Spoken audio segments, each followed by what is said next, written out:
Ok. Howard, que tal? Começamos e vamos fazer a gravação. Vamos para um Perfeito, sábado. perfeito. Ok, pronto. Acho que É, vamos respeitar quem está aqui, respeitar quem esteve certo, presente certo. e, na pior das situações, depois marcamos em outro horário também. Eu estou aqui diariamente no GPEC para tirar dúvidas, então vamos lá, vamos lá. Tá certo. Tá compartilhando para ti? Está compartilhando, sim, perfeitamente. É, Tá bom. eu quis dar umas boas-vindas a todos que conseguiram chegar. Não é muito obrigado. Como disse o Howard, agradecemos. Ahm, eu vou me introduzir. Chamo-me Tatiana Gomes, diretora do Departamento Científico da Cleancore Angola, que é parte da Cleancore Network. E também membro, vão me perdoar, o meu português vai flutuar um pouco, mas membro orgulhoso da GPEC, não é? Ahm, bom, estamos super ansiosos e super felizes com ter esta colaboração maravilhosa, não só com a GPEC, mas também com o Howard em particular, não é? Em, nós fizemos suporte de gestão de projetos científicos para instituições que trabalham com pacientes subrepresentados. A nível do mundo, temos colaborações na África do Sul, no Brasil, Portugal, nos Estados Unidos, claro. Trabalhamos chegado com o Instituto Nacional de Investigações de Saúde em Angola. Estamos super ansiosos para conhecer ou trazer também a equipe da GPEC nesta visão, não é que é capacitar e dar suporte a esta população, não é? A PALOP. Obrigado a todos mais uma vez. Vou passar a palavra ao Howard. Excelente, excelente. Eu acho que essa união, ela tem só um propósito comum: fomentar ensino, fomentar pesquisa e, consequentemente, fomentar saúde. Sem saúde, sem ciência não há saúde, sem progresso na saúde não há ciência, está todo mundo interligado e eu fico feliz que a CleanCord venha a enaltecer essa sementinha, esse sonho que foi criado em 2022, setembro de 2022, que é o GPEC, e que essa união seja perpétua, que o propósito é esse, é fazer educação continuada, é fazer ciência continuada e, principalmente, promover fortalecimento da saúde local, principalmente dos PALOPs, tá? Pessoal, muito obrigado, Tatiana, doutora Tatiana, pelo convite. Estar aqui muito me motiva a continuar. O GPEC é o meu desejo diário, é aquilo que eu me motivo diariamente a estar presente, a me fazer presente, não somente com a presença física, mas sim com a presença de estímulo, de entusiasmo, de motivação para que mais e mais aspirantes à ciência venham ingressar-se nesse universo científico, porque é com esse crescimento e com esse apoio, com a colaboração, que de fato nós conseguimos avançar nesse conhecimento, tá? Então hoje eu vou tentar trazer um pouquinho da história desses 15 anos que eu estou no campo da pesquisa científica, aqui no estado do Ceará, no Nordeste do Brasil, e é o que eu tento fazer diariamente, o elo entre Brasil e Angola, fazendo essa travessia do Atlântico para compartilhar. Eu venho de uma universidade pública, eu venho de uma escola pública, e o público traz isso, é de todos, é para todos, e eu não quero que isso fique somente localizado aqui na minha academia e que isso seja de fato perpetuado para todos os povos, principalmente aqueles falantes da língua oficial portuguesa, tá bom? Então eu trago para vocês um pouquinho sobre a minha linha de pesquisa. Eu trabalho há mais de 10 anos, 14 anos, eu trabalho com lesões do reparo do DNA na oncologia. E hoje eu vou trazer um pouquinho para vocês sobre os meus trabalhos em uma doença específica chamada neoplasia mielodisplásica, tá? Vamos lá continuar. A primeira coisa que eu quero falar para vocês é: nós não estamos tão distantes. Nós estamos a 8 horas de distância. Eu estou localizado bem aqui no Nordeste do Brasil, no estado do Ceará, capital chamada Fortaleza, uma bela cidade litorânea, uma bela cidade banhada pelo Atlântico. Nós estamos muito próximos dos Estados Unidos, nós estamos muito próximo da África e aqui, nesse caso, estamos muito próximo de Angola. Não temos voos diretos de Angola para Fortaleza, os nossos voos diretos são São Paulo, Angola. Tem o eixo São Paulo-Angola. Tem uma perspectiva de criar um novo voo para Angola, Salvador, que isso facilitaria muitas coisas, mas ainda está em previsão, tá? O que eu quero mostrar para vocês é a Universidade Federal do Ceará, ao qual eu represento, em especial o Núcleo de Pesquisa e Desenvolvimento de Medicamentos, ao qual está inserido o meu grupo de pesquisa, está de portas abertas. A gente quer acolher, a gente quer dar permissão. O governo brasileiro tem disponibilização de bolsas internacionais para fomento de pesquisadores, de estudantes de mestrado, de doutorados internacionais. Claro que tem que estar totalmente legalizado ao quesito de visto, mas isso é uma praxe muito comum aqui no governo brasileiro. E nós estamos disponíveis para partilha. Queremos muito, é um desejo muito grande que em um futuro breve eu consiga trazer um aluno de Angola para formar aqui a nível de mestrado e de doutorado e, de fato, fazer a diminuição dessa distância geográfica em que a internet hoje nos permite. E a Clean Core Network ela vem exatamente para ainda diminuir essa distância com essas formações. Então, fico muito feliz em estar aqui presente, tá? Outra coisa que eu gostaria de convidar vocês, os que estão aqui presentes, os que vão assistir posteriormente online no nosso canal do YouTube, façam parte do grupo de pesquisa escrita científica Brasil-África. Hoje nós somos o maior grupo de pesquisa científica do mundo. Estamos aproximadamente, salvo engano, a última contagem, 380 membros.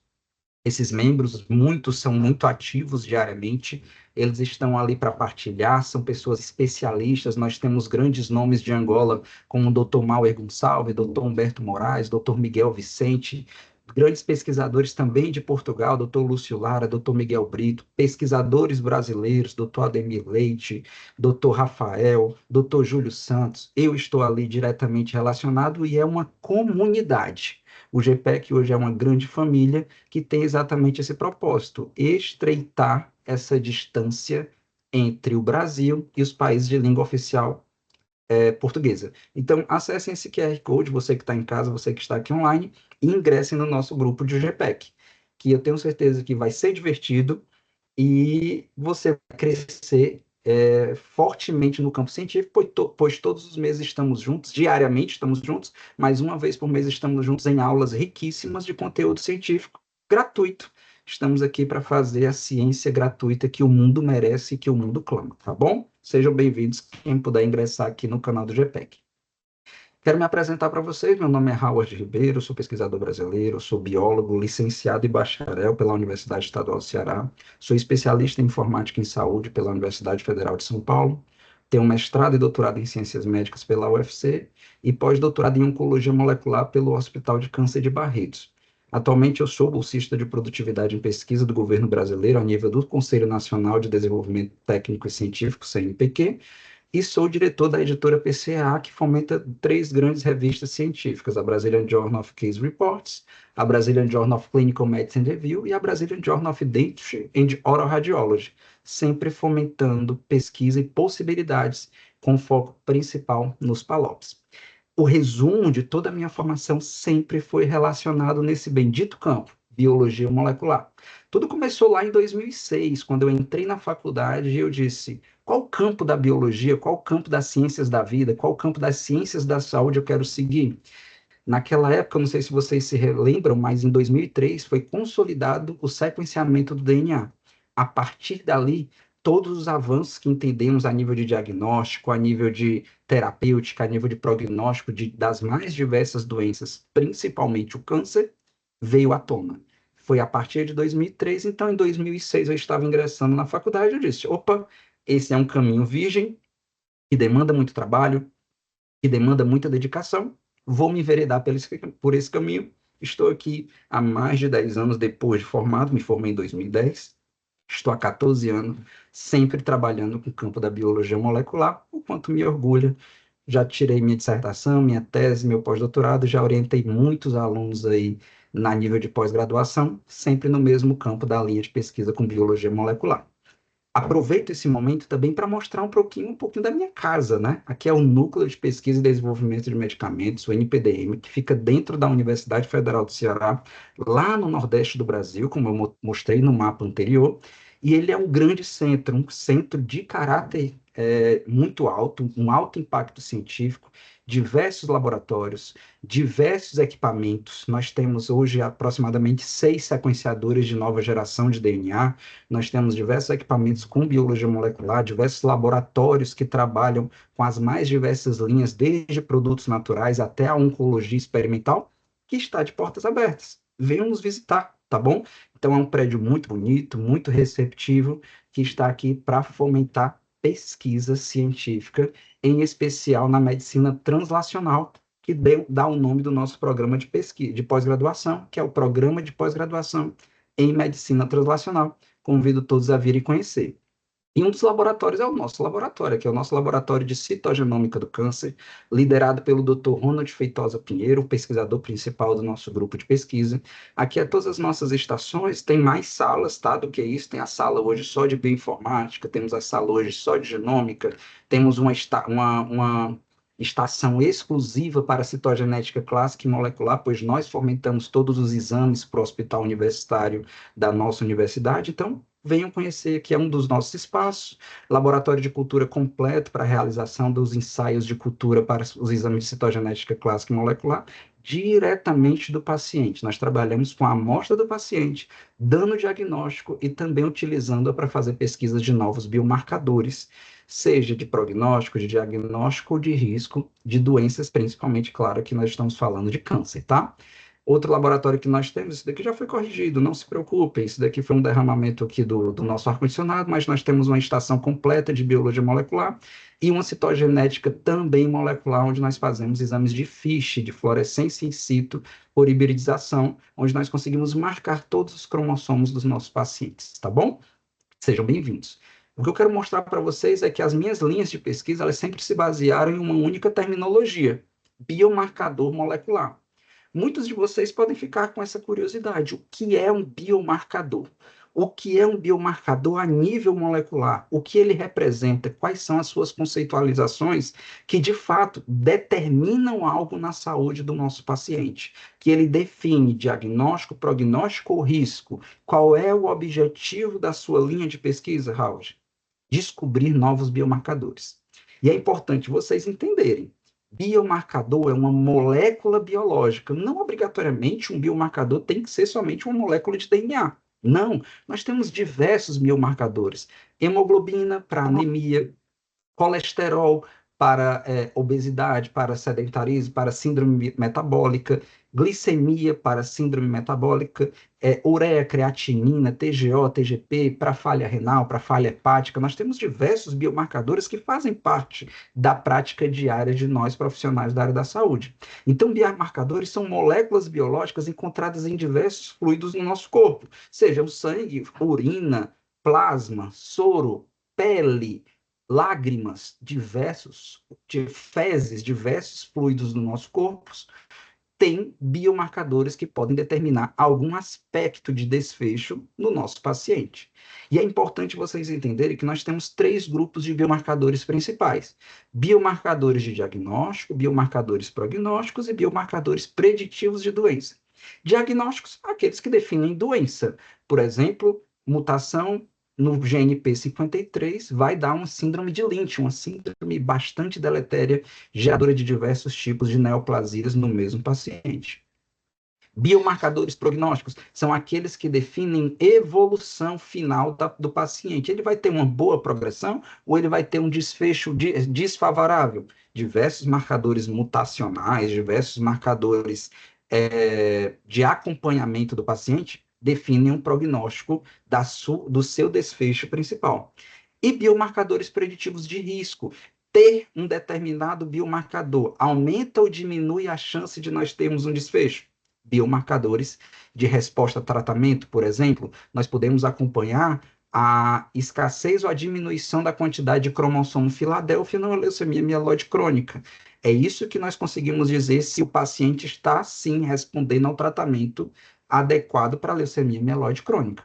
Então, nós temos esses 3 tipos de biomarcadores, que é o que nós trazemos para o ambiente científico. Isso já faz muito parte do dia a dia do paciente, do dia a dia do médico, tanto na assistência, no diagnóstico, na evolução clínica do seu caso, tá bom? A questão é, há novos biomarcadores para serem elucidados para a prática clínica? Outro ponto, os biomarcadores atuais, eles de fato respondem às dúvidas que nós temos de acordo com o nosso paciente? É isso que nós investigamos no nosso dia a dia, no nosso grupo de pesquisa. E tudo isso está relacionado a essa abençoada molécula chamada ácido desoxirribonucleico. O que é importante vocês enfatizarem e lembrarem lá da biologia, lá do colégio, lá do início da faculdade de vocês, que nós temos 4 bases nitrogenadas que definem todo o código da vida, chamado adenina, timina, citosina e guanina. E esses 3,3 bilhões de pares de bases nitrogenadas, eles se organizam de tal forma que geram estruturas codificadoras de função no nosso material genético. Macroscopicamente, nós conseguimos ver os cromossomos. Microscopicamente, é bem difícil nós vermos a molécula de DNA. Somente temos que entender que ela está lá e que ela tem uma função. E se ela for danificada, se ela for quebrada por diversos tipos de fatores, eles podem gerar doença, como, por exemplo, exposição a agrotóxicos, exposição à radiação solar, exposição a quimioterapias, podem gerar danos no DNA que quebra essa informação. Se essa informação, se a receita da informação genética estiver fragilizada, de fato, nós não vamos conseguir evoluir para uma proteína funcional e um desfecho fenotípico vai ser desfavorável para aquele caso, para determinadas características ou doenças. Aqui eu não estou especificando nenhuma doença em específico, tá bom? Mas antes é importante vocês entenderem e ser enfatizado um conceito muito bacana que todos os alunos ainda estudam, chamado dogma central da biologia molecular. É importante enfatizarmos que uma determinada região do genoma, ela pode gerar uma característica funcional. A essa região do genoma, portadora de uma informação, de uma sequência de bases nitrogenadas, capaz de gerar uma proteína funcional, nós chamamos de gene. Aliás, chamávamos de gene. Toda essa região do nosso material genético ela é processada, porque o nosso material genético ele é estável a nível de núcleo celular, ele é processado em uma partícula funcional, chamada RNA mensageiro não maduro, em um processo chamado transcrição. Falar em transcrição é falar em função, em ativação do gene. Claro que a nível de núcleo celular, esse RNA não maduro ainda se transforma em um RNA maduro por diversos processamentos de splice, que é a retirada dos introns e manutenção dos exons. Todo esse percurso de transcrição, tradução em uma proteína funcional e replicação do material genético, nós chamávamos de dogma central da biologia molecular. Primeira dica do nosso conteúdo de hoje: esqueçam essa questão. Nós não falamos mais em dogma há muito tempo. Dogma é algo imutável. Dogma é algo que não vai se modificar. Parem com isso. A ciência todo dia se atualiza e nós não podemos dizer que o nosso maquinário celular também não se atualiza. Nós estamos susceptíveis a mudanças epigenéticas, a mudanças genéticas que, claro, nós temos que entender que o nosso material genético trabalha em um fluxo da informação. A partir de hoje, eu quero que vocês entendam que o gene não é uma região do material genético capaz de gerar uma proteína funcional. Não. O gene é uma região do nosso material genético capaz de gerar um transcrito funcional. Se esse transcrito vai gerar uma proteína, são outros 500. Mas agora eu quero que vocês entendam que o gene é uma região do genoma capaz de gerar um transcrito funcional. Por que, Howard? Porque depois de 2003, com o avanço das técnicas de biologia molecular, conseguimos avançar no conhecimento de 2 tipos de RNAs diferentes. Aquilo que nós chamávamos de RNA lixo, de DNA lixo, ao qual é o intron, não é lixo coisa nenhuma. O intron é uma das estruturas mais funcionais e mais importantes do nosso material genético, pois é no RNA intrônico que nós identificaremos o processo de regulação gênica. Vocês podem se perguntar, como esse gene é ativado? Ele é ativado por outras partículas, ao qual nós vamos começar a denominar de ncRNA, RNA não codificante. toda essa família de RNAs intrônicos, elas são os responsáveis por regular diversas características genéticas do nosso material genético, que está ali parado. Se nós não tivermos fatores exógenos, ele não vai ser funcional, tá bom? Claro que se mantém o DNA transcrito em um RNA exônico de exon, que vai gerar uma proteína funcional. E nós chamamos ainda de fluxo da informação genética, porque até mesmo esse RNA exônico, ele também é processado em microRNAs, em RNAs não codificadores, e também tem função de regulação de diversas famílias gênicas. E é fundamental informar também que esses RNAs intrônicos, esses RNAs não codificantes, eles também sofrem diversos processamentos no maquinário nuclear, formando a grande família dos pequenos RNAs não codificadores, microRNAs, RNAs de interferências, RNAs silenciadores. O que é importante enfatizar? Todos esses RNAs não codificadores é o que dá o funcionamento do nosso maquinário genético. Sem eles, não teríamos fluxo da informação genética. Sem eles, nós não teríamos funcionalidade. Com eles, nós podemos ter o advento de diversos tipos de novos biomarcadores que geram uma nova compreensão das mais diversas características e doenças que acomete o ser humano. Então, a partir de hoje, você que está ingressando no campo da biologia molecular, eu quero que você entenda, de uma vez por todas essas partições de moléculas ativadas do nosso maquinário nuclear podem ser estudadas. Se eu estiver estudando DNA, nós vamos fazer um estudo genômico. Se nós estivermos estudando a grande família de RNAs, seja RNAs mensageiros, RNAs ribossomais, RNAs transportadores, ou a grande família dos RNAs não codificadores, nós estamos fazendo estudos do tipo transcriptoma. E se nós estivermos trabalhando com proteínas, nós vamos fazer estudos do tipo proteomas. Hoje, diversos outros conceitos já estão surgindo na ciência, como estudos de exposoma. Quais são os fatores ambientais que levam a modificações dessas moléculas do nosso núcleo celular? Nós temos os estudos de metabolômica. Quais são os aspectos nutricionais que levam a modificações desses marcadores moleculares em características e doenças? A ciência é quase que infinita. Diversas possibilidades, diversas condições, pode gerar novas pesquisas para vocês. No nosso caso em especial, eu me dedico há mais de 14 anos a estudar uma doença específica.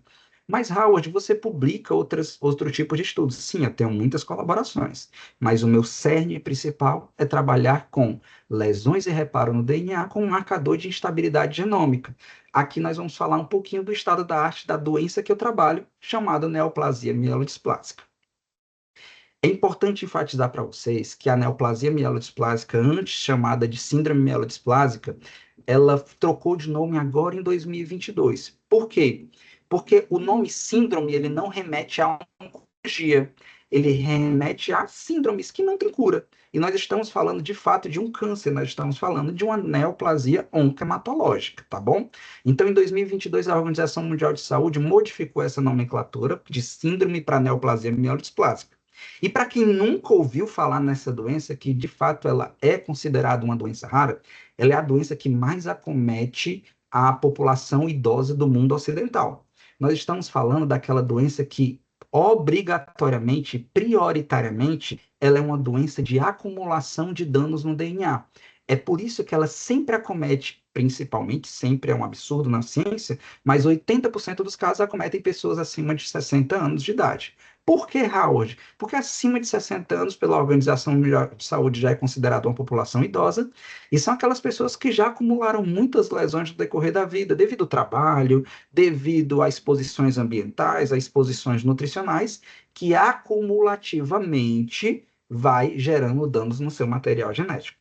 Essa doença ela é muito rara em pacientes jovens, principalmente pacientes abaixo de 14 anos, normalmente relacionados a doenças imunológicas e principalmente exposições gestacionais da mãe. Então, poucos são os grupos no mundo que trabalham com a neoplasia mielodisplásica pediátrica. Aqui no Brasil, nós temos dois grandes grupos, no Hospital de Câncer de Barretos e no Hospital Infantil Albert Sabin, aqui no meu estado. Mas, obrigatoriamente, a grande massa de pesquisas você vai tratar com pacientes idosos. Então, eu trabalho diretamente com pacientes acima de 60 anos, tá bom?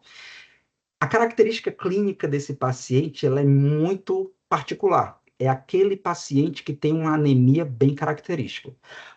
Mas, Howard, nós estamos falando de um paciente idoso. Nós temos que entender que o paciente idoso é aquele paciente que, de fato, tem muitas características particulares. É aquele paciente teimoso, é aquele paciente que se alimenta mal, que normalmente a anemia no idoso está associada a uma anemia nutricional. O grande problema são os fatores de risco a qual aquele idoso foi exposto no decorrer da sua vida. Se aquele idoso for um trabalhador agrícola, se aquele idoso for um trabalhador em posto de gasolina ou uma trabalhadora de salão de beleza que nós sabemos que ela foi exposta ou ele foi exposto a fatores genotóxicos como agrotóxicos, como formol no alisamento de cabelos, nós podemos já ter uma ideia, o clínico, o médico, o hematologista já pode ter um insight de que, opa, essa anemia ela pode não ser nutricional. Esse protocolo de exclusão, quando você identifica um paciente com citopenias periféricas, como anemia, plaquetopenia, leucopenias, pode ser até uma pancitopenia, está sempre associada a displasias na medula óssea. Por isso que o diagnóstico clássico da neoplasia mielodisplásica, ela é o aspirado da medula óssea, é o padrão ouro, nós temos que ver a proliferação de células blásticas a nível de medula óssea do paciente. Esse acúmulo de danos, eles normalmente está relacionado a essa perda de forma e função das células medulares, gerando esse quadro de displasia da medula óssea e essa hematopoese ineficaz. Se eu estou com displasia na medula óssea, eu não estou gerando células periféricas maduras da hematopoese no sangue. Por isso que vai gerar característica clonal de anemia, plaquetopenia, leucopenia, em uma ou duas mais ou três linhagens periféricas do paciente.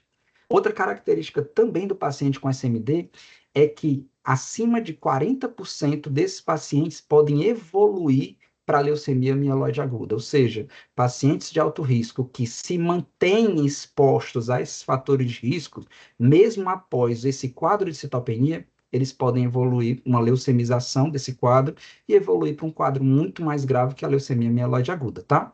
Outro ponto crítico desse paciente é ele sempre está associado a lesões no DNA e acima de 50% dos casos apresenta alterações citogenéticas ao diagnóstico. Sua incidência anual ela é aproximada de 4,9 pacientes para cada 100 mil habitantes. Até então é considerado uma doença rara. Mas aqui a gente não vai tratar como rara, vai tratar como uma doença de difícil diagnóstico. Estamos falando de um paciente idoso. Aquele paciente de 80 anos, ele chega com anemia e às vezes o diagnóstico, a depender da região do Brasil, por ser um país continental, não chega nem a ser diagnosticado. Então, nós vamos tratar aqui como uma doença subnotificada, infelizmente. É importante enfatizar que a sua epidemiologia, devido à dificuldade de diagnóstico, ela também é subinformada, tá bom? 4,9 para cada 100 mil habitantes é uma epidemiologia dos Estados Unidos. A nível de Europa, nós temos 1,8 e 3,8, 2,4, sempre tendo um pouquinho de diferença mais para pacientes do sexo masculino. A nível de Ásia e Oceania, nós temos já um aumento 9,6 para cada 100 mil habitantes, tá? A nível de Brasil, eu acredito que não tem essa epidemiologia a nível de África. Vou procurar essa informação e posso trazer para vocês. Nós fizemos a última epidemiologia na América do Sul, participamos desse artigo publicado na Sociedade Americana de Hematologia, avaliamos 1.080 pacientes, onde 345 eram pacientes do Brasil, e 50% dos pacientes eram do Nordeste, trabalhando com zona rural, com exposição a agrotóxicos, tá certo? Nós mostramos, por exemplo, que ele é mais incidente em pacientes do sexo masculino e 86,6% também tem origem urbana. É importante enfatizarmos que essa neoplasia mielodisplásica ela é separada em dois grandes grupos, SMD primária e SMD secundária. Falando um pouquinho que é mais breve, a SMD secundária é aquele paciente que teve outro câncer, fez quimioterapia, fez radioterapia, fez terapia gênica e pode desenvolver alterações clonais na medula óssea, sendo considerado uma neoplasia mielodisplásica secundária a tratamento. Prioritariamente, nós assistimos hoje para esse paciente aqui, ele é muito grave, acomete entre 10 a 15% dos casos, e a estimativa de vida é de 1 a 3 a 6 meses, é um prognóstico muito desfavorável desse caso. Falando de SMD primária, nós não temos, de fato, uma causa aparente relacionada, nós temos fatores de risco. investigando um inquérito social, clínico e epidemiológico do paciente e da sua família, conseguimos estimar fatores de risco que possam ter levado ao quadro de neoplasia mielodisplásica. Mas aqui nós temos que definir um biomarcador diagnóstico crítico, a idade. Se nós estamos falando de paciente idoso, o médico hematologista, a nível de anemia, já quer investigar neoplasia mielodisplásica, principalmente aqueles de sexo masculino, que teve exposição prévia a fatores genotóxicos como benzeno, solventes orgânicos, radiações ionizantes, tabagismo. A parte germinativa, a parte hereditária, ela é muito baixa, mas estão sim sendo investigados casos de neoplasia mielodisplásica hereditária e familiar, mas a frequência é muito baixa.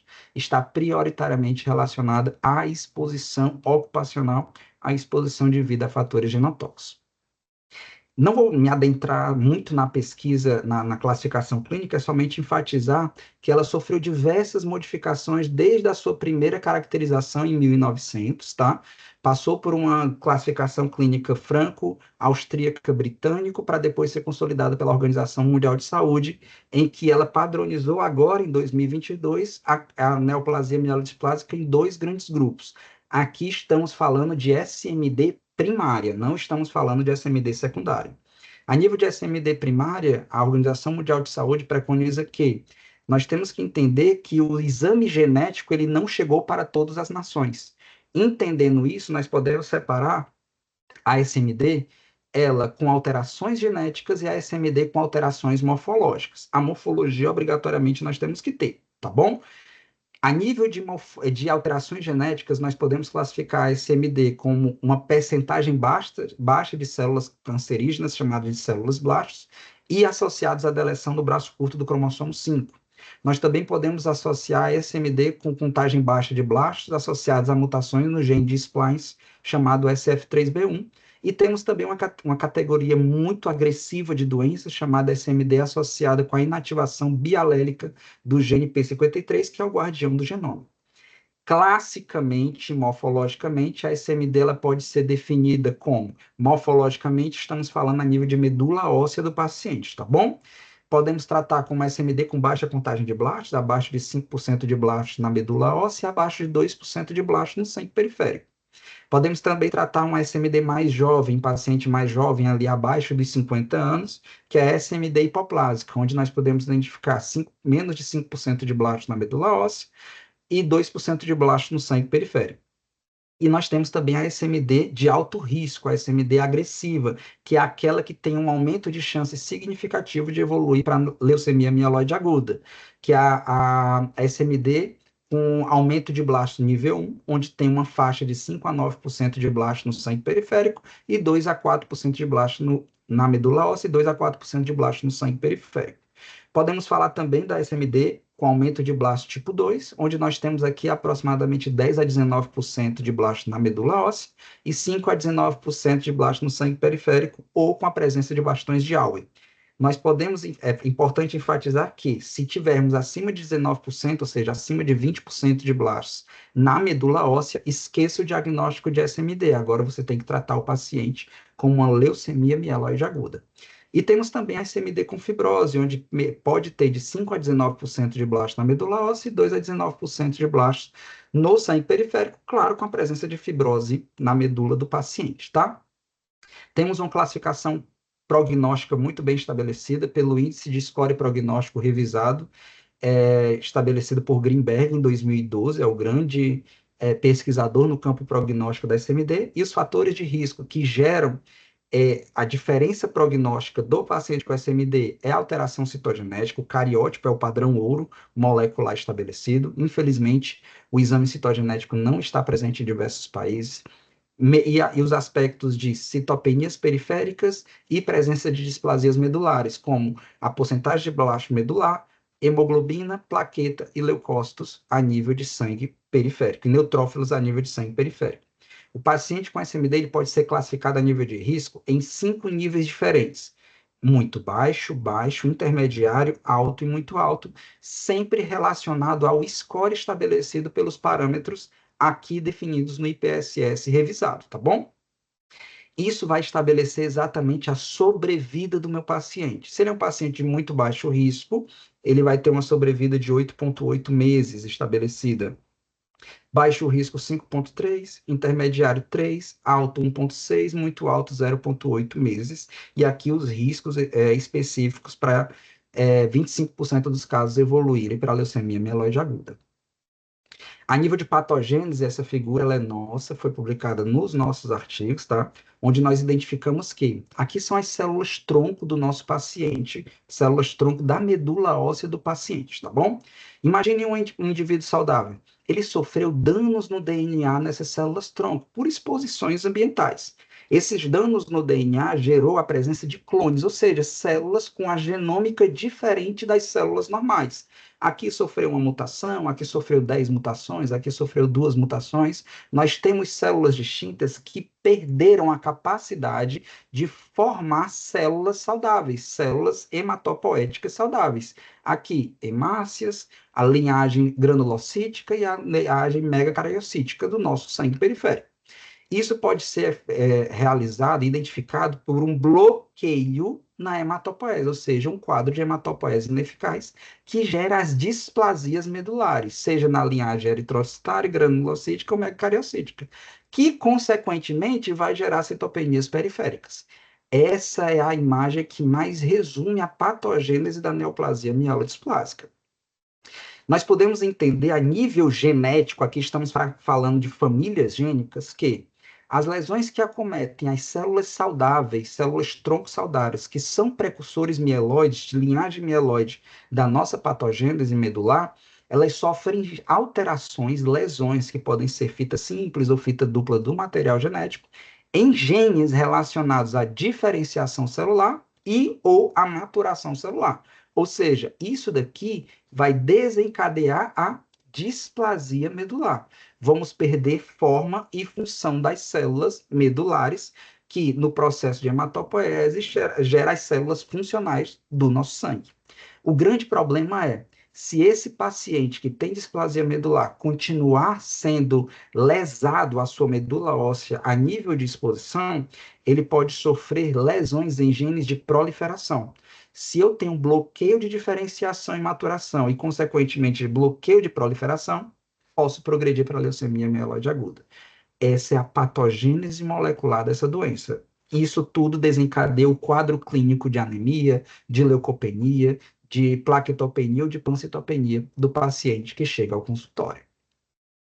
Howard, o que é que nós podemos entender do maquinário molecular das células tronco da nossa medula óssea?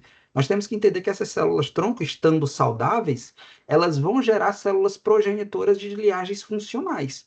O grande problema é, se essas células elas forem lesadas, ela perde o potencial de se autorrenovar e, consequentemente, perde o seu potencial de expansão celular, de geração das hemácias necessárias para a respiração, das células granulocíticas para o sistema imunológico e as células megacariocíticas para a questão de reparo tecidual do nosso organismo. Se nós não tivermos essas células funcionais, de nada nós vamos ter uma função correta do nosso organismo.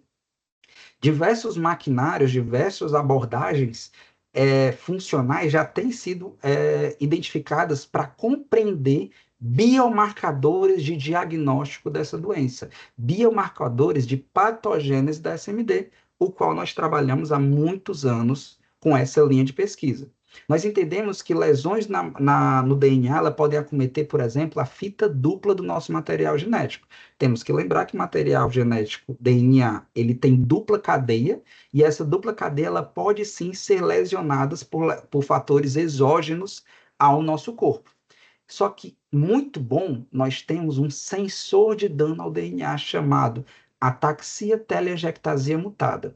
É uma proteína codificada também por um gene chamado ATM, e esse gene ele está localizado lá no cromossomo 17, muito próximo ao gene P53, ao gene MLL, e normalmente ele está inativo no nosso maquinário nuclear. Imagine que você foi para a praia, não usou protetor solar, e a sua pele começou a descamar.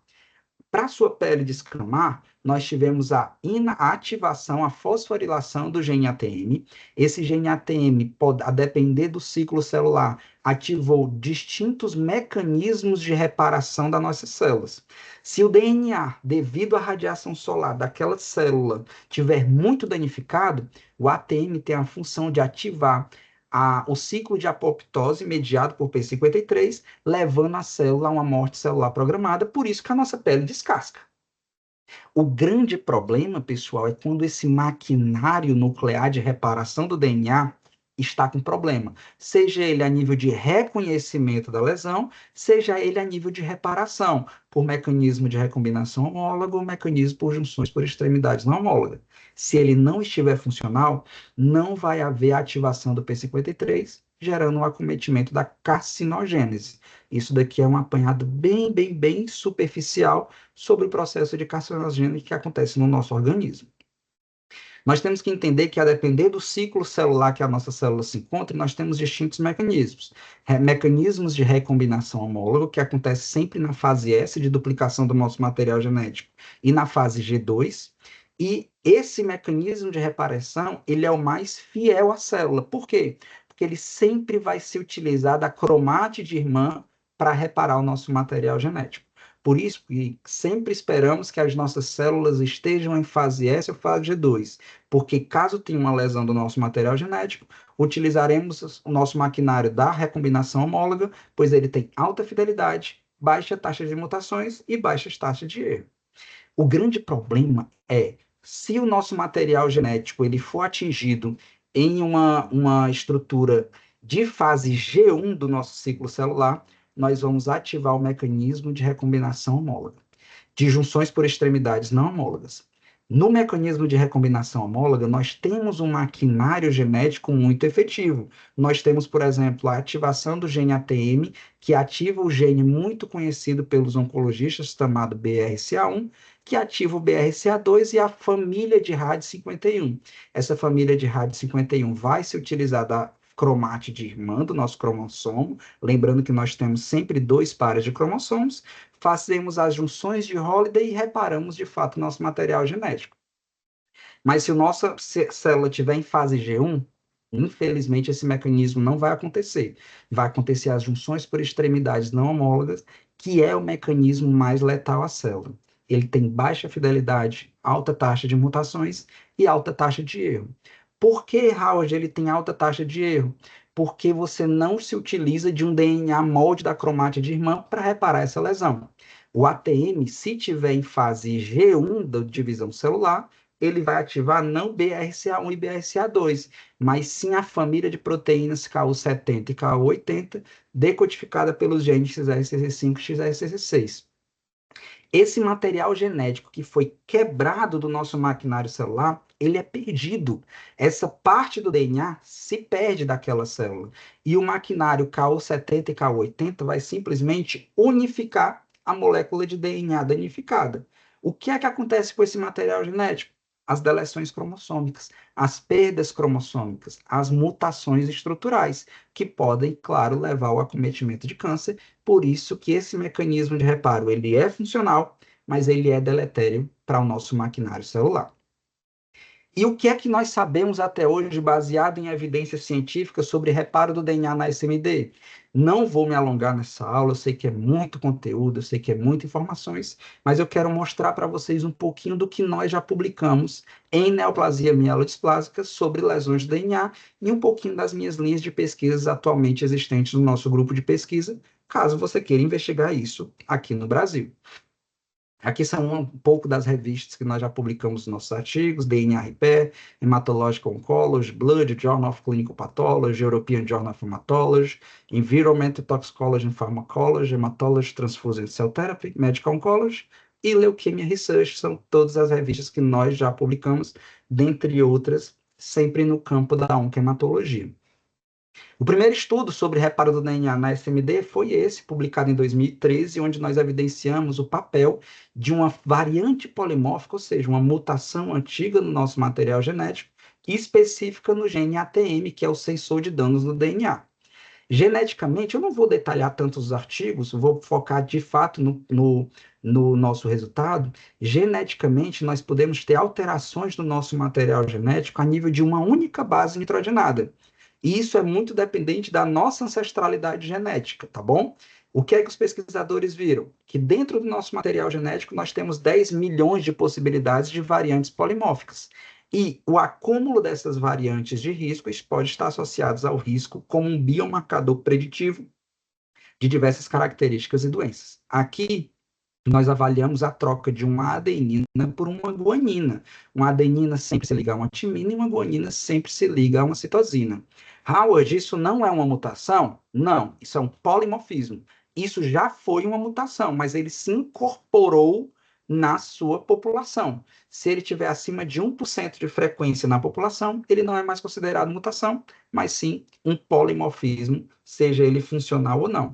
De forma ancestral, era para o paciente ter uma guanina, mas nós identificamos que muitos pacientes nessa localização tinham uma adenina para essa variante polimórfica 228593. O que é que nós identificamos a nível de PCR e RFLP, ainda a nível de 2013, já progredimos muito, não trabalhamos mais com PCR e RFLP, trabalhamos com PCR em tempo real. Nós identificamos que indivíduos saudáveis, você, indivíduo saudável, que é heterozigoto para essa localização do genoma, você tem uma proteção de ter neoplasia mielosplásica. Ah, então quer dizer que se eu sou heterozigoto, se eu tenho uma presença de uma adenina e de uma guanina, eu nunca vou ter SMD? Não, tem um fator genético protetor. Se você se expor a fatores genotóxicos, claro que você vai ter uma doença, mas geneticamente falando, você tem um fator protetor. E nós identificamos também que aquele indivíduo que já é paciente, que é heterozigoto, ele vai ser um SMD de baixo risco, porque ele, a nível de probabilidade, ele progride menos para leucemia mieloide aguda, pois ele tem baixa quantidade de citopenias no sangue periférico. Tudo isso é probabilidade, por isso que estamos falando de biomarcadores preditivos de doença. Esse foi o primeiro artigo que nós publicamos.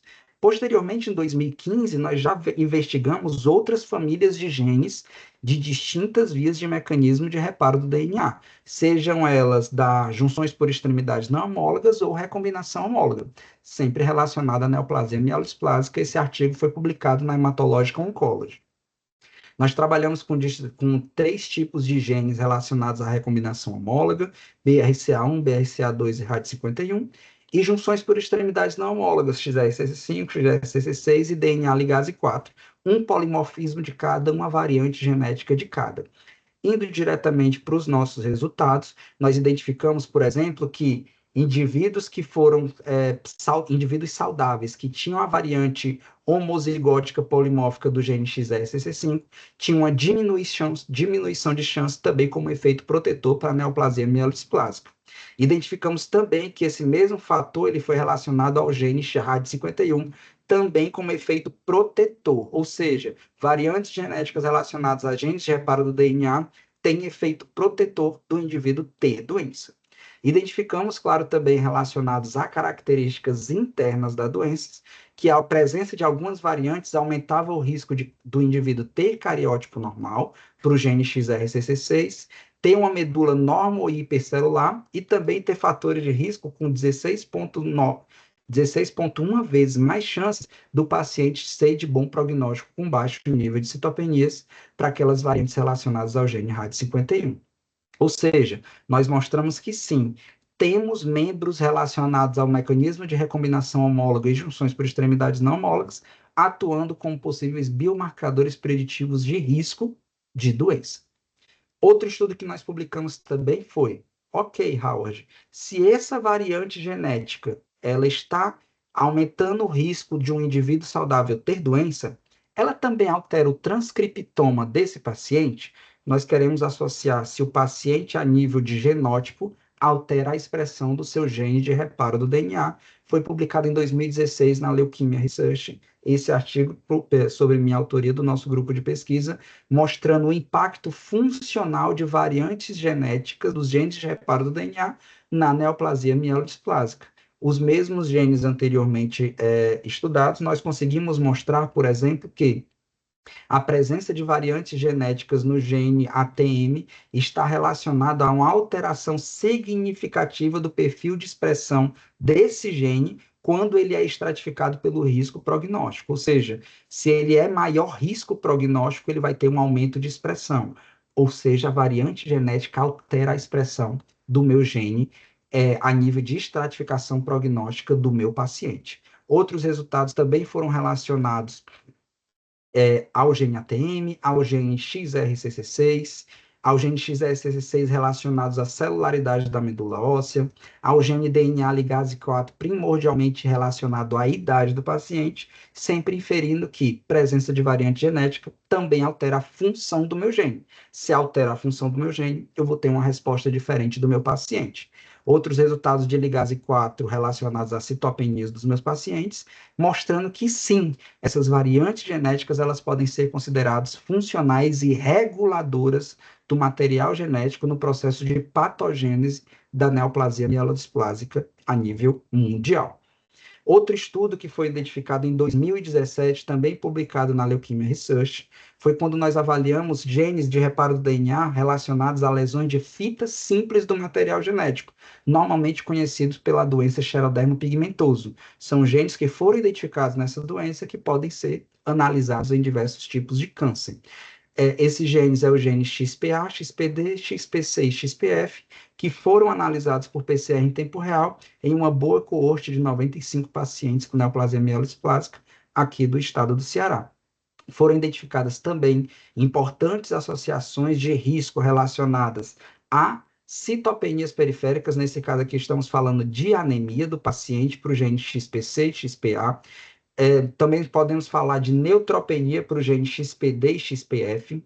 Nós podemos também associar a alteração do gene XPA frente aos genótipos em relação à idade do nosso paciente, do gene XPA relacionado à presença de cariótipo alterado, alterando a expressão desse gene nesses pacientes avaliados, e principalmente relacionado ao óbito do paciente. A presença de variante genética GG do gene XPA altera a expressão desses genes em relação ao paciente que foi a óbito, sendo provavelmente reconhecido como um biomarcador de desfecho crítico, ou seja, de prognóstico desfavorável na neoplasia mielodisplásica.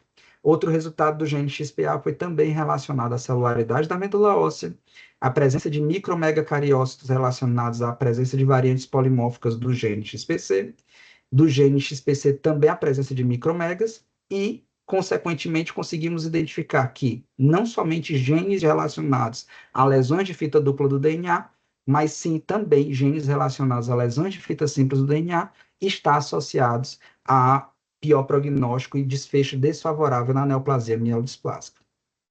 Outro artigo em 2017, sobre minha autoria, nós mostramos que a expressão diferencial de genes de reparo do DNA está associado a essas displasias medulares no paciente com SMD.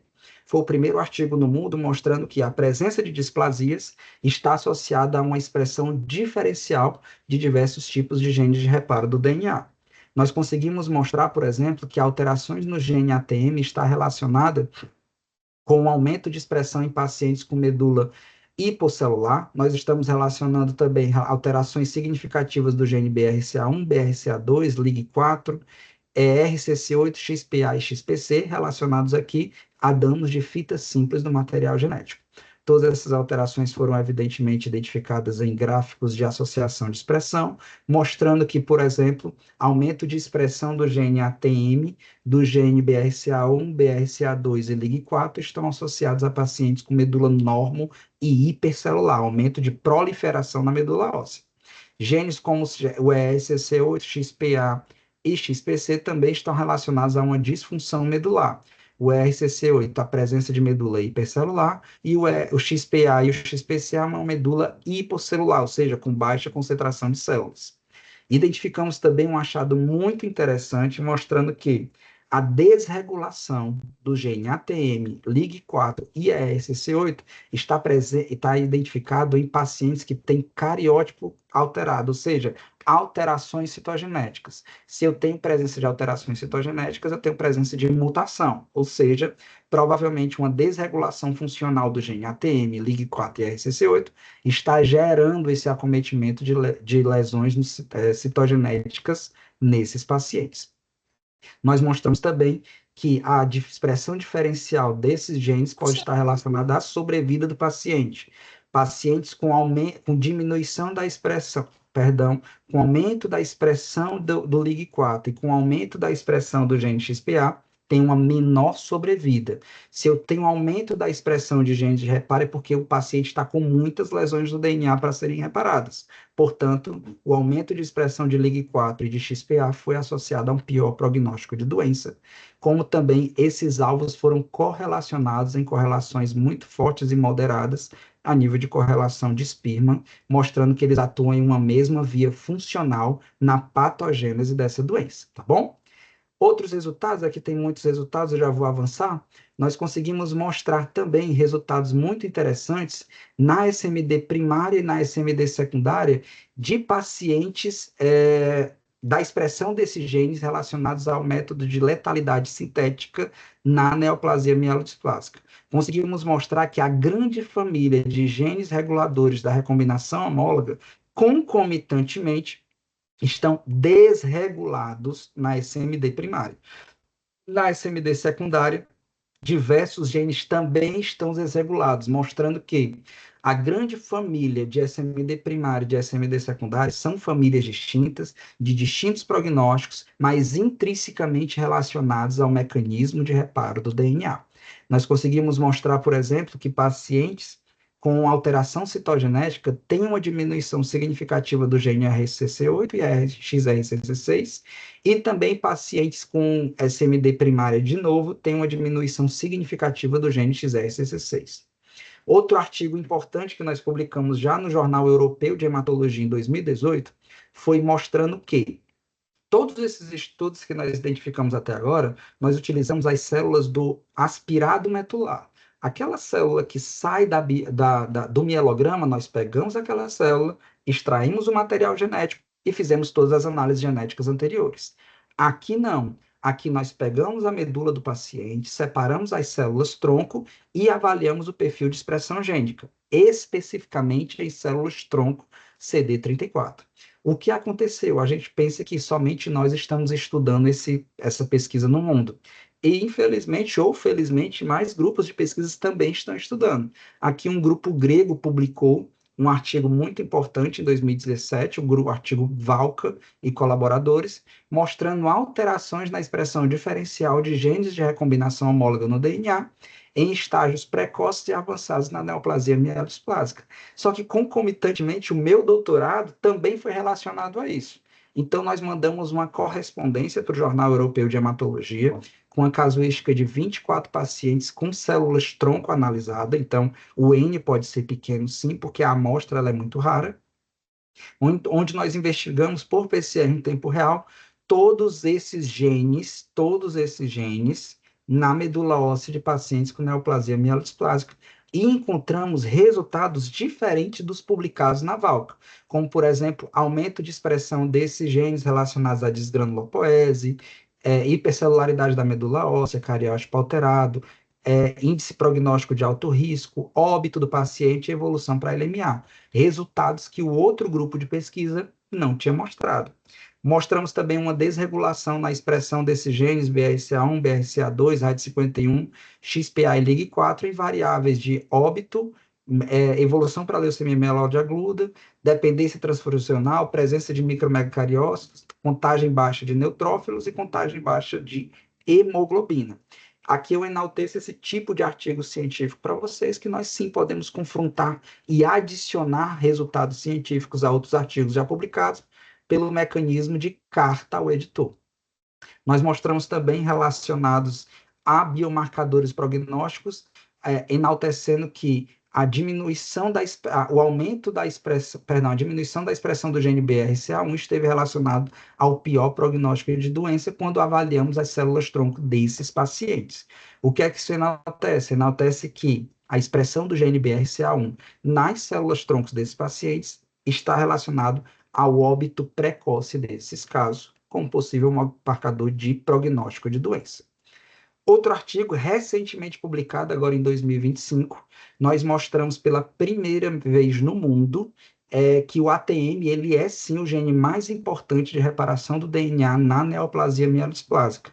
E o interessante é que nós mostramos, aqui já foi um artigo sobre minha orientação científica, onde nós mostramos por diversos tipos de mecanismos, seja a nível de expressão gênica, a nível de epigenética, ou seja, metilação do DNA, e a nível de epigenética tecidual e mutação, por diversos tipos de metodologia, que de fato o ATM ele é um dos genes mais alterados na neoplasia mielodisplásica.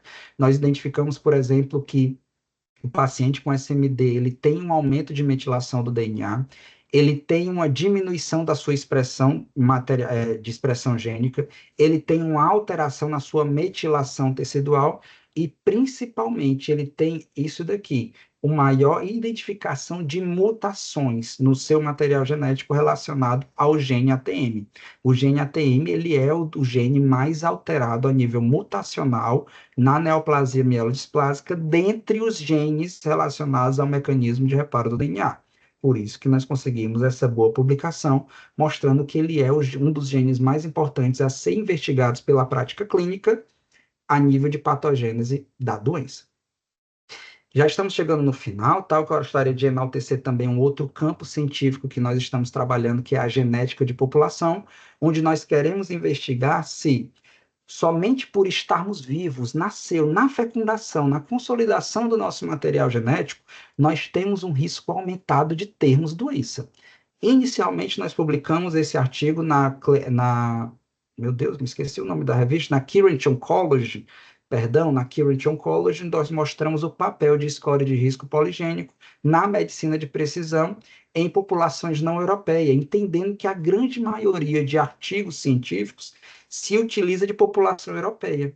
E nós não podemos esquecer do processo de miscigenação de diversas outras populações, como é a população brasileira, recentemente diagnosticada em um artigo da Science como a população mais miscigenada do mundo. Se nós somos miscigenados, é porque nós temos carga genética europeia, africana, ameríndia e asiática em um mesmo genoma. Qual o risco disso para a associação de características e doenças? Foi o que nós mostramos aqui nesse artigo, mostrando que estudos europeus não podem ser utilizados, não podem ser replicados a populações não europeias. Os estudos genéticos europeus têm que ser relacionados à população europeia. Estudos genéticos têm que ser elucidados para cada tipo de população, para a população angolana, brasileira e assim sucessivamente. Um outro artigo que nós já publicamos também no Jornal Britânico de Hematologia, na Histopathology, na Cancer Journal, remete exatamente isso, um alerta internacional mostrando que nós não devemos utilizarmos como princípio básico as mutações identificadas em populações europeias, porque as mutações em outras populações podem ser diferentes do mesmo paciente com neoplasia mielodisplásica. Por exemplo, a neoplasia mielodisplásica asiática ela ainda é reflexo da bomba de Hiroshima e Nagasaki.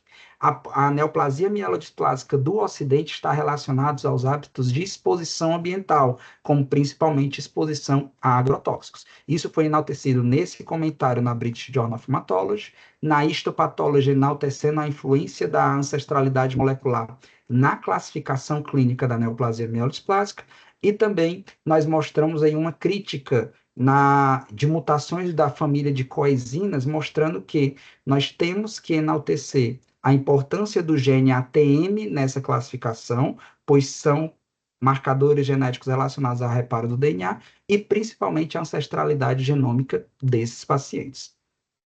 Por fim, o último artigo nesse quesito de reparo do DNA e de processo imunológico e processo de ancestralidade, os nossos alunos de doutorado publicaram que a presença de variantes polimórficas no gene IRF4, identificada como associação de risco para neoplasia mielodisplásica na Europa, não representa risco em população brasileira, o que enaltece o que eu acabei de mostrar. Resultados europeus não podem ser replicados para populações não europeias. Nós conseguimos mostrar que a presença dessa variante de risco não está associada com a população brasileira, mostrando que nós temos que identificar em estudos futuros quais são as variantes de riscos identificadas na nossa população, especificamente para tratarmos de farmacogenética e de compreensão melhor dos nossos pacientes.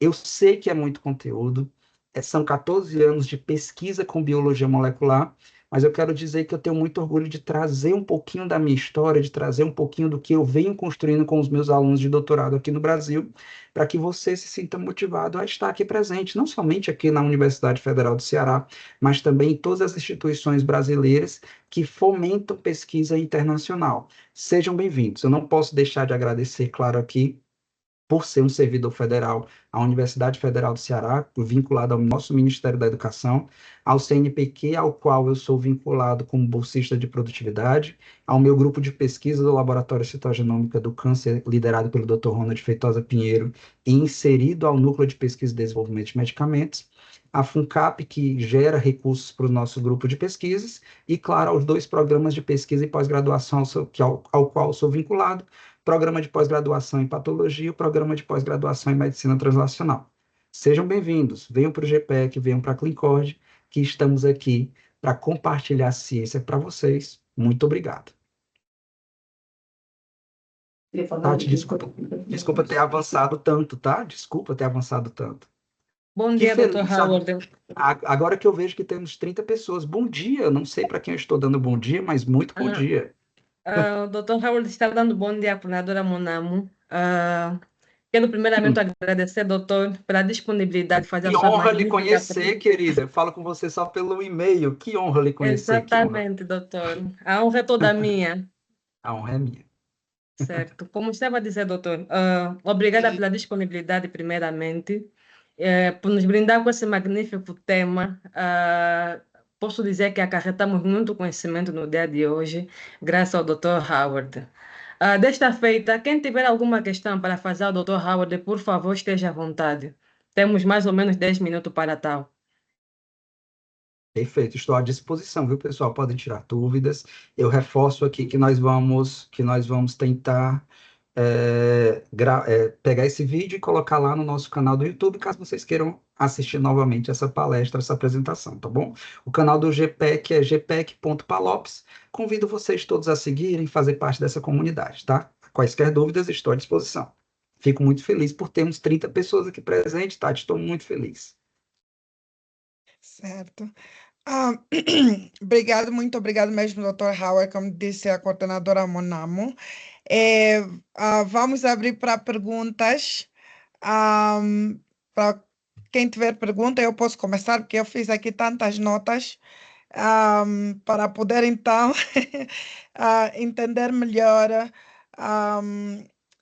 a importância dos próximos passos, não é?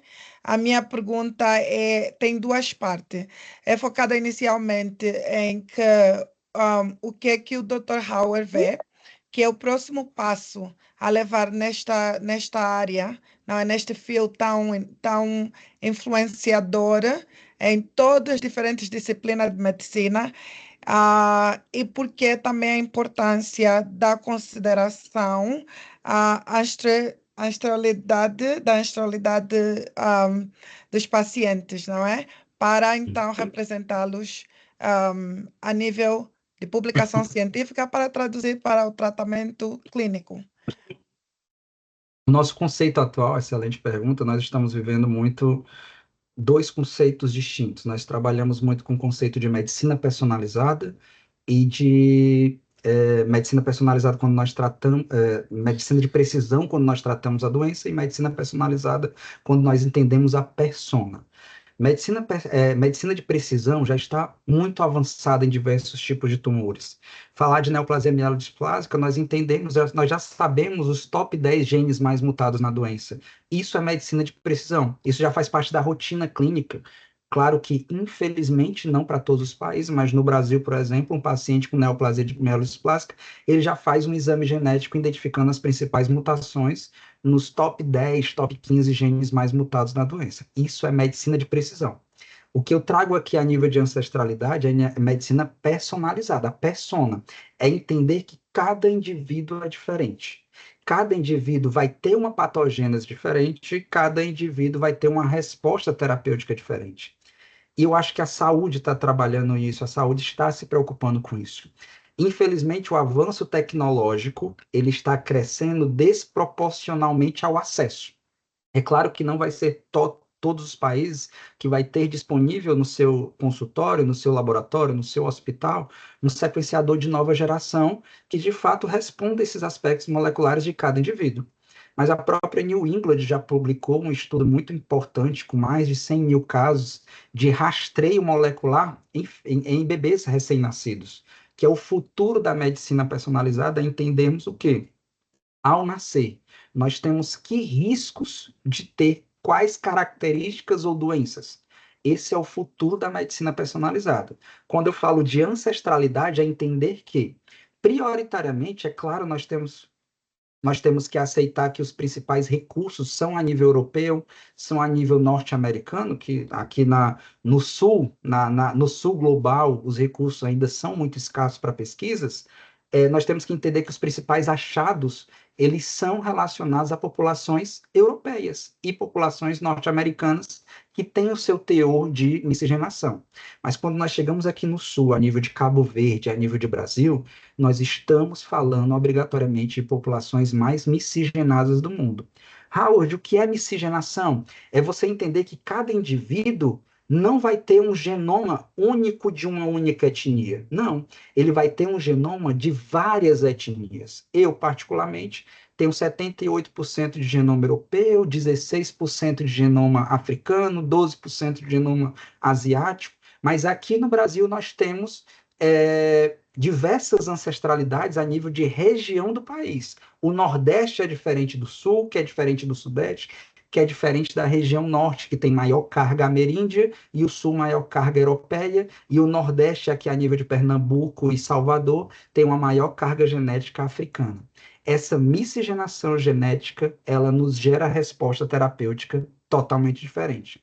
Um grande exemplo foi um artigo publicado no British Journal of Pharmacology, pelo nosso grupo de pesquisa, onde nós mostramos, por exemplo, que pacientes com câncer coloretal que fazem uso do irinotercano, se eles tiverem uma presença de uma mutação no gene Toll-like receptor 4, ele vai ter um risco aumentado de ter diarreia. Nós estamos falando de um paciente com câncer.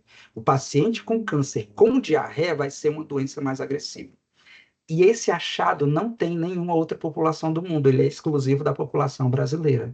Falar nisso é falar no conceito primordial de farmacogenética. Howard, você está querendo me dizer que tem medicamentos que são criados para a população europeia, são avaliados em pesquisas clínicas em população europeia, que obrigatoriamente tem que ser avaliado em outras populações, porque o seu efeito pode mudar? Isso. É por isso que a pesquisa clínica, Tatiana, ela tem que ser tão enaltecida. A pesquisa clínica local, com a sua população, tem que ser enriquecida a pesquisa clínica genética e pesquisa clínica de efeito terapêutico em população angolana, em população brasileira, nas mais distintas populações, porque as drogas, elas podem ter respostas diferentes. É provável que tenha resposta diferente, sabe por quê? Porque nós somos diferentes. Simples assim. Esse é o conceito de ancestralidade. Perfeito. Muito obrigado mesmo, doutor Howard. Eu vou abrir para o resto, não é? Dos nossos colegas que estão aqui também. Senão eu faço todas as perguntas. Então, bom, qualquer pergunta, a colega que tiver uma pergunta pode abrir o mic e fazer a pergunta, está à vontade.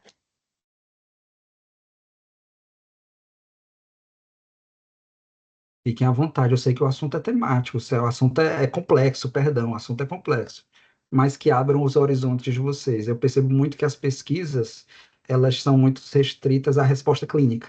Quando a gente adentra no DNA, adentra no material genético, claro que fica uma confusão, E temos que fazer mais formações dessas, viu, Tatiana? Temos que trazer DNA, temos que trazer RNA, temos que trazer bancada, laboratório para a Clincord, para Angola, para mostrarmos a importância desses estudos genéticos para características e doenças dessa população.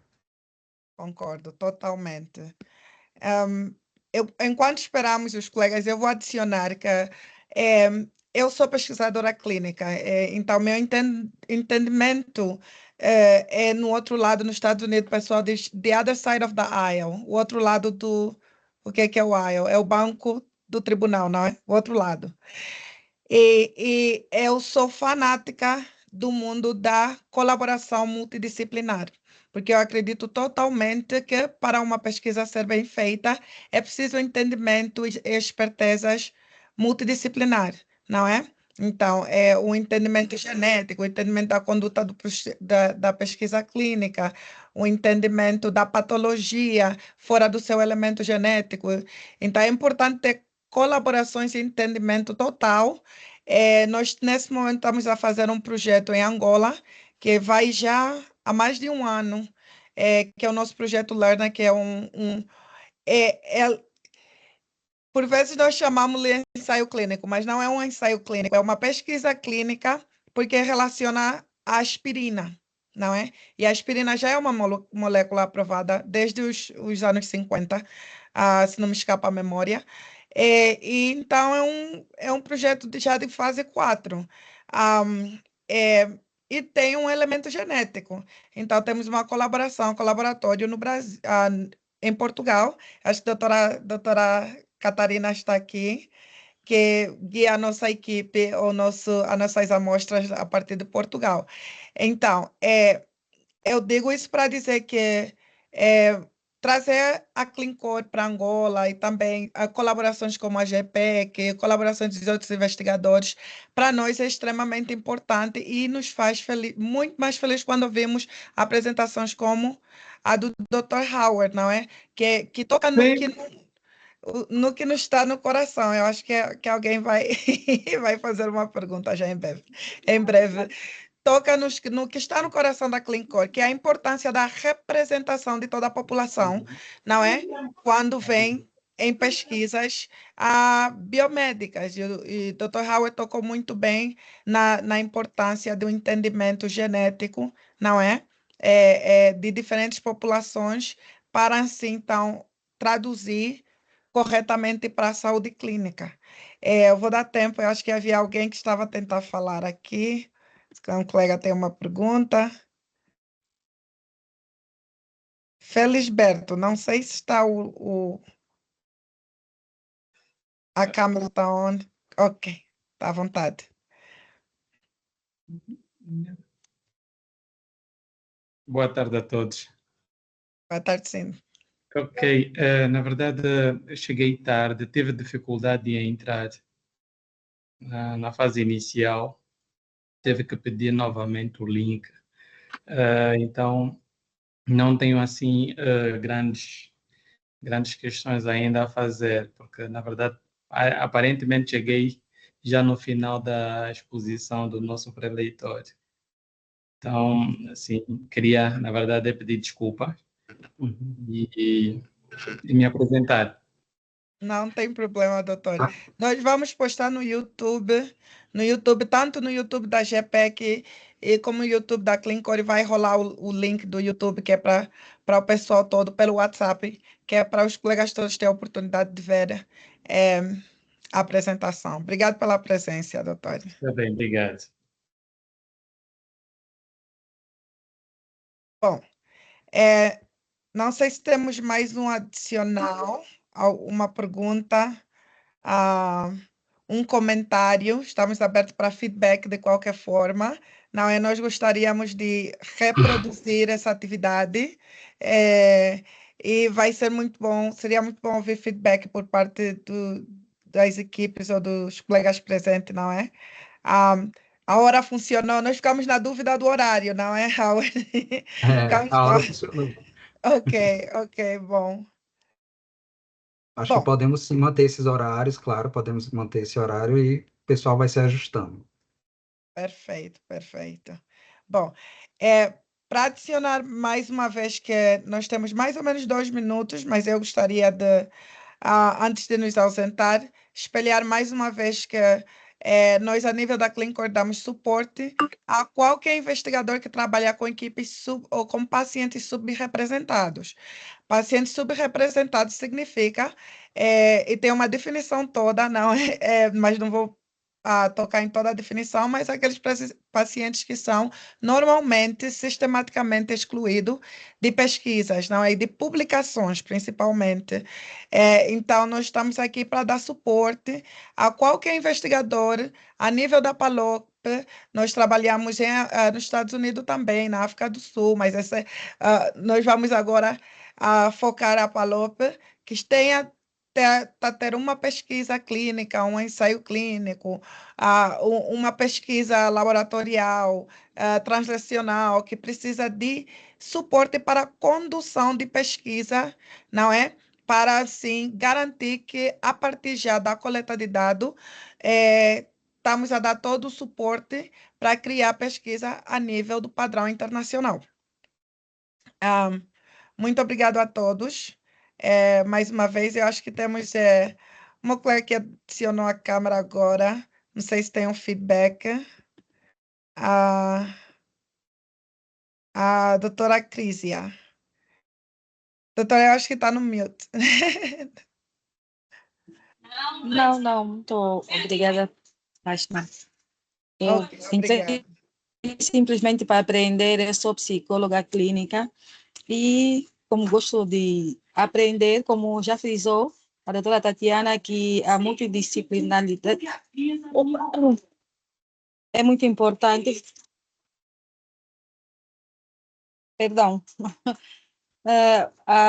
Trabalhar em equipe é muito importante, então, gosto de aprender também, por isso entrei na reunião, que é para aprender com o Dr. Howard.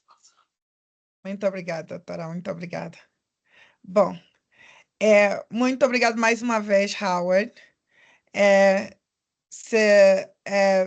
Penso que Belmiro, que ali adicionou o Mike. Quero dar a oportunidade de falar se tem um adicional. Não conseguimos ouvi-lo. Eu acho que está sem áudio. Deixa eu ver aqui. Vamos trocar o view.